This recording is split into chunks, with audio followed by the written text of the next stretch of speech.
Welcome back to another video. Today, I'm going to be showing y'all what the Asheville Train Show looks like and what all I got. So, this is my first ever time going to the Asheville Train Show. I'm really intentionally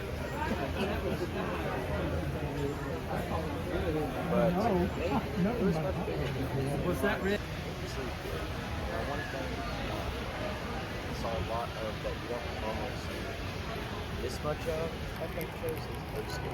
Usually you have over half of it is no scale. It's usually almost, or over half of it is no scale. But they had a really good selection there.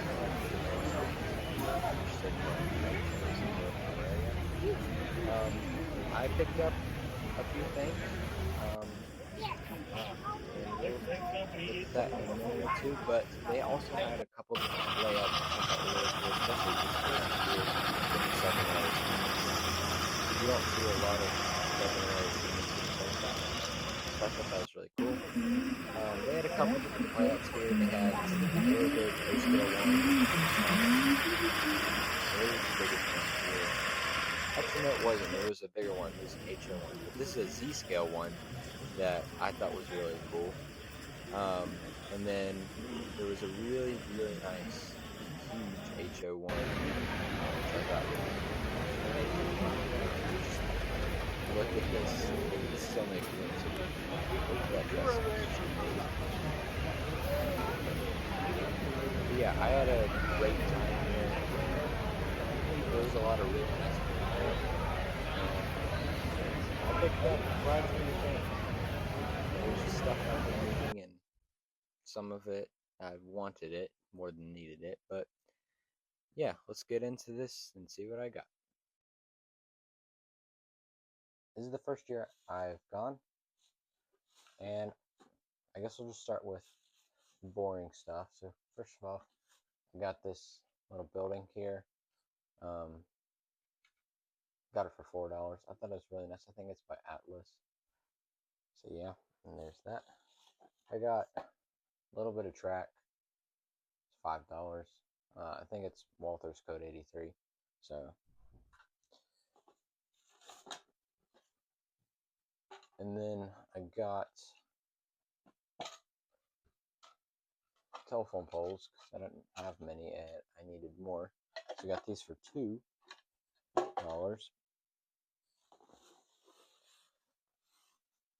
Next up, got this Tyco controller for $2 and a lifelike one.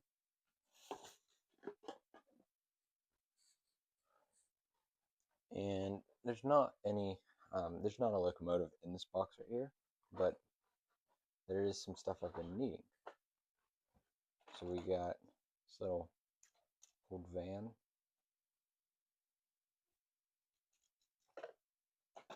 We've got this Baltimore, Ohio work truck. And then we've got some price tag stickers. This tractor trailer.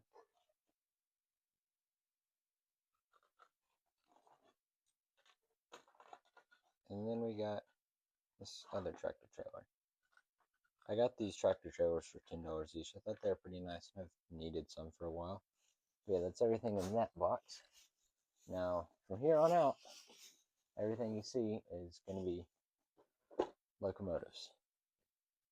So, let me just take a peek at what this is. So, this first locomotive, I love the paint scheme on this one. This is my third Foster main engine. I love the paint scheme on this one. It's an Athearn blue box. Pretty nice locomotive. Metal Katy couplers. The only thing I don't like is on this side, it's missing a truck cover, and I don't know how well this thing's going to run. The rear truck does not turn very well, but it's a nice little locomotive. Got it for like $20.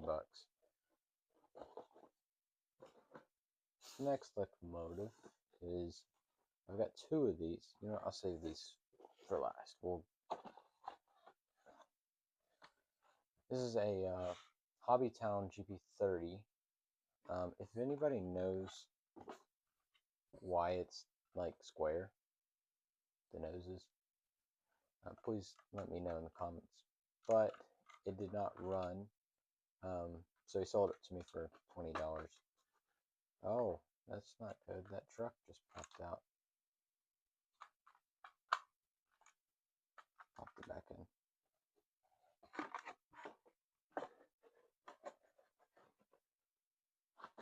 We'll get that thing running though.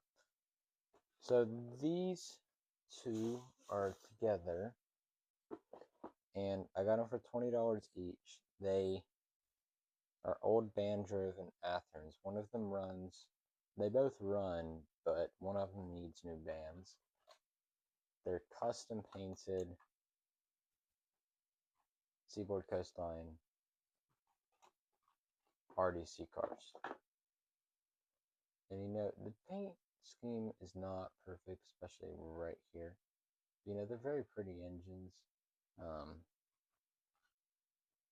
And this is the one that does run. So, yeah. And then, like I said, we've got another one here. They're custom painted Seaboard Coastline RDC cars. And you know, the paint scheme is not perfect, especially right here. You know, they're very pretty engines. And this is the one that does run. So, yeah. And then, like I said, we've got another one here. You know, I think these are actually different. Yeah, I just realized this one has got like a baggage compartment almost. But yeah. This one is missing 2 of its bands. Actually, no. Yeah, it is missing 2 bands. But we'll find some replacements for that. On to the next item.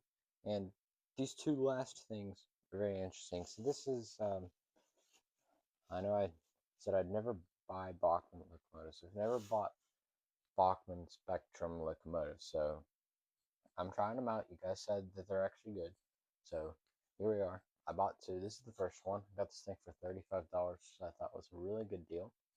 This is Southern Railway locomotive.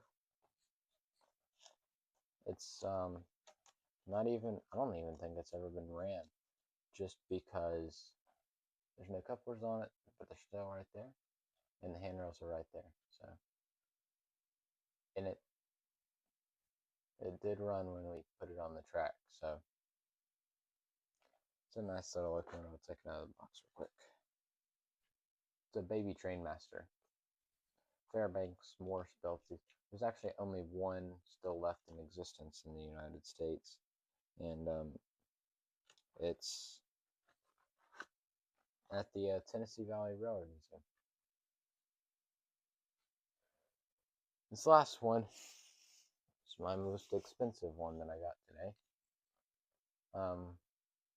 We are gonna see how well this one works. I'm very curious to see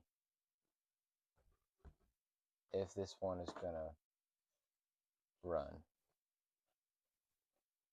I didn't even know Norfolk and Western had these locomotives. I knew Virginia and Railway did, but I didn't know Norfolk and Western did.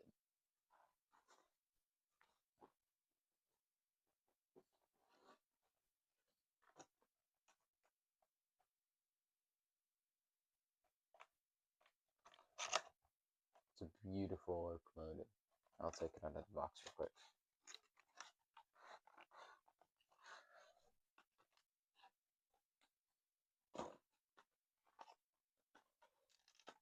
We'll see if these Spectrum locomotives are any good.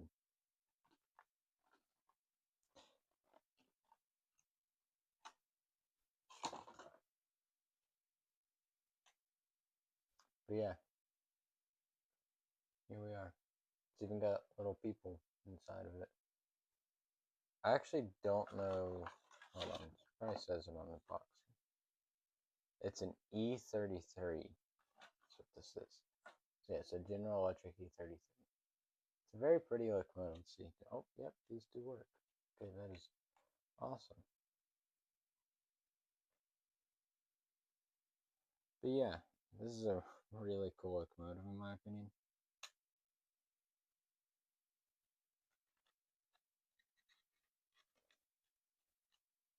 And I guess we'll see these locomotives start popping up on the channels.